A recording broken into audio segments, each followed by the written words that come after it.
guys, magandang hapon po. Ngayon po ay araw ng linggo. Bandi ngayon, 29 o 30 ng November.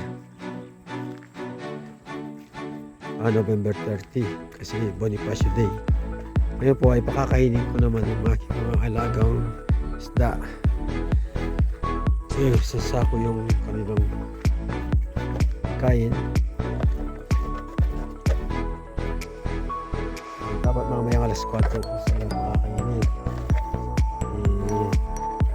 Magbabadyang umulan. Kaya pakakainin ko na sila bago bumuhos yung ulan. Kasi nga pala, meron akong bisita na matagal ko nang gusto nyo pagkilala sa inyo. Ito po ay wala siyang sawang sumusuporta sa aking mga video. Siya po ay galing po siya ng Korea. Ang pangalan niya ay Mr. Cesar Evaristo. Siya po ay walang sawang nanonood sa aking mga vlog. Kaya pwede papasalamat sa kanya. At umuwi siya. Sinadya niya ako rito. Kaya isang karangalan pagpunta niya dito sa akin palaisdaan. Ito po, pakakainin ko na sila. Ayun. Narito na yung aking kauna-unang walang sawang sumusuporta sa aking mga video, si Cesar Evaristo na galing Korea. Ngayon nandito na, kasama ko siya dito sa aking palaisdaan. Kaya sana po huwag kayong magsawang manood sa aming mga munting mga video o vlog. Maraming salamat po. Okay, thank you po. Ako'y dalado na kung mahulog sa tubig doon sa pangatlong poste na yun. Kung nahulog itong aking cellphone. Kaya medyo nadala na ako.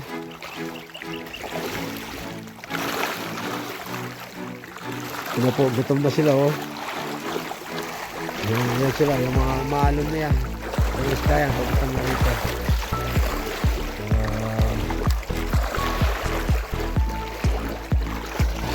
Yan po yung ito yung mga huli. Mga huli nga may higit 50,000 na huli. Yan yun. Ganun po kalalaki yung mga huli.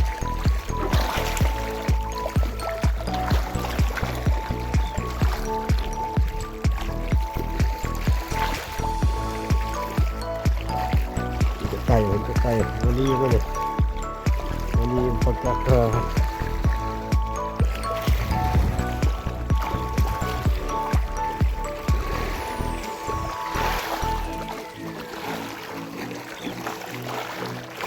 wala kasi may tali natin itong balsa para hindi siya maalis.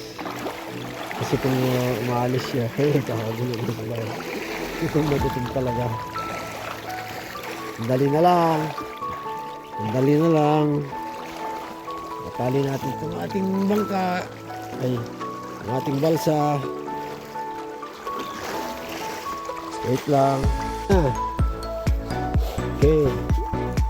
1, 2, 3, get set, go!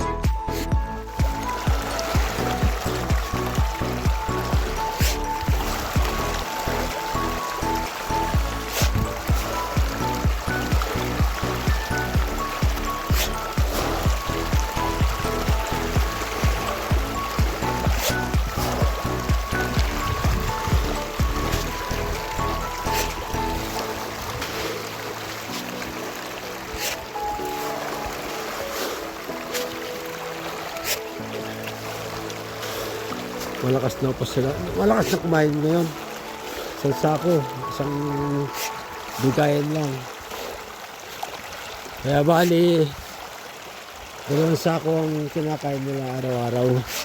2 sakong grower na floating.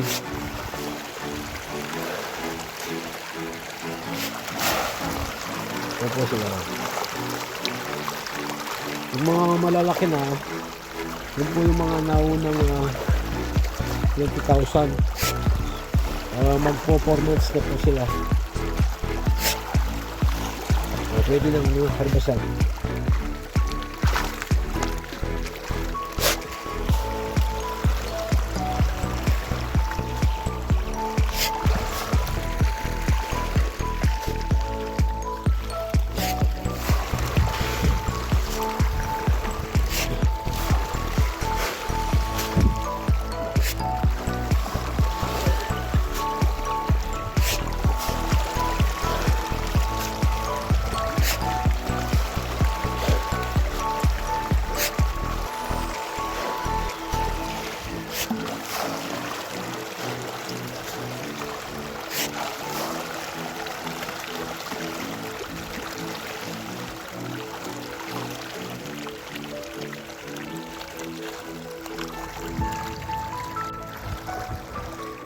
Sandali lang ubos.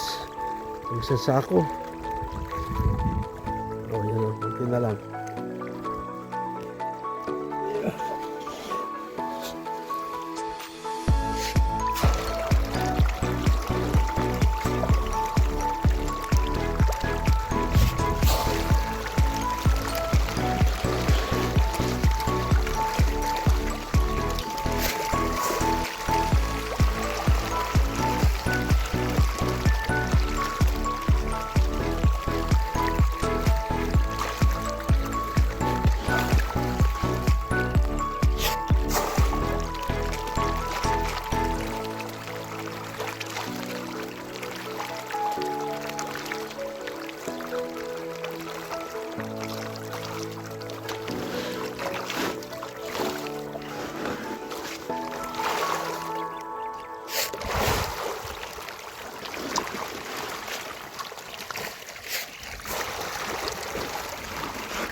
Yung hindi mo kalaro yung ito. Nakahiga na lang. Ubus na. Dadalang ko naman ng isang tabo yung nandun. Kasi yung nasa dulo doon, ayaw pumunta rito. Nasanay na doon. Kaya dadalang ko naman sila doon. Sayang naman sila. Siguro mga mahigit 200 pieces yung nandun. Dito po yung sinasabi ko sa inyo sa dulo ng aking palistahan. Merong mga isda rito nasanay na dito pinapakain ni Kuya, kaya hindi na sila nakisabay doon sa karamihan. Dito na sila palagi. Dinadalan na lang namin dito. Sayang din naman. Siguro mga hindi maramay kami din.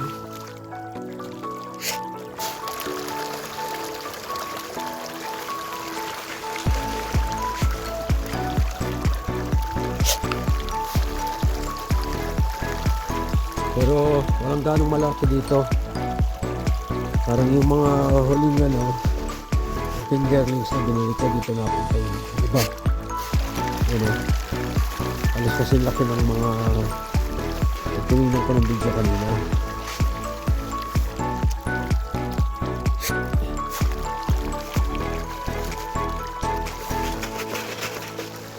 Yun naman ako, hindi yung balsa. Yung mga tutubo yung malapit sa puti, sa akin na yun. Yung talagang pispan ko, yung may dahon ng damo, yan. Hanggang dun sa sulok na yun. Ang pako niyan, yung malaking puno na yan, diretso doon. Halos 2,000 square meter po ang pinahukay ng pispan talaga dyan. Kaso nung umulan, ayun, nagkatubig lahat to. Kaya ang nangyari, bumili ako ng additional na mahigit 20,000. At yung gaya nagsip ko nga, sayang kasi yung tubig at saka yung panahon. Hindi sila, halos 1 month po ang pagitan.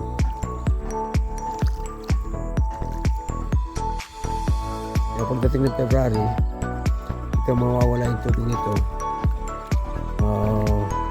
Balak ko kung may papahinto pa ng ating Panginoon mula dito sa pinatatayuan kong ito, diretso dun sa damuhan na yon, gandang kanan, ipapahukay ko yan. Gagawin ko na rin fish pond. Yung lupang nakakuha, dadalhin ko dito sa bandang yun, itong malapad na to.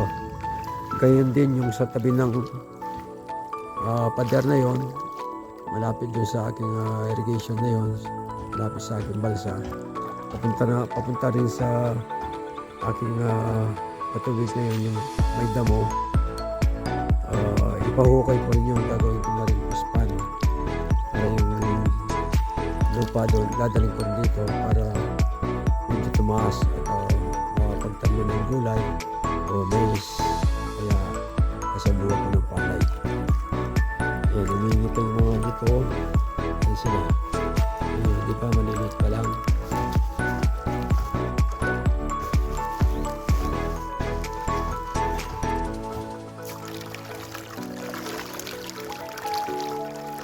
Wala pa malalaki. Ito po yung huling may 50,000 na finger rings na huli kong binili. Ito, nasanay na dito. Hindi na pumupunta doon sa marami. Ito guys, nakauwi na po ako. Katapos kong pinakain yung mga isda. Umuwi na ako kasi baka lumakas yung ulan. Ito nga, maambon pa dito. Sa bahay na ako. Mayroon akong bagong panganak na tuta. Ayan. Tatay ay si Aki. Ayan. Japanese Smith. Sana ito maganda. Itong aking Siberian Husky. Saira. Kasi hindi siya naglalandi. Yung ano nila, yung pandak. Si Duday. Pero tatay nila yan.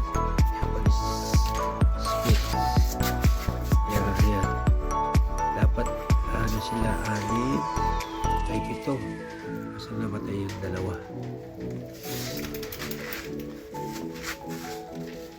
Ayun po guys, nakauwi na ako.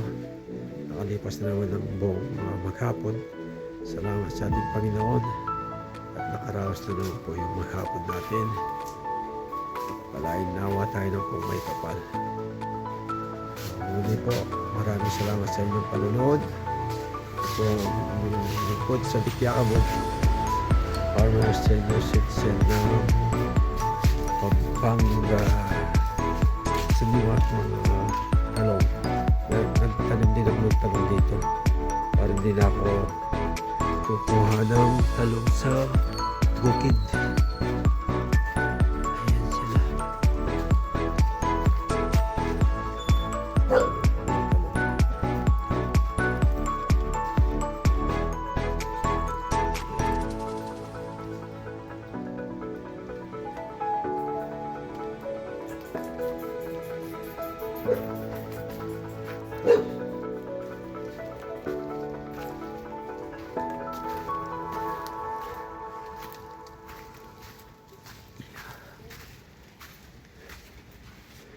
Malakalak na itong aking halaman.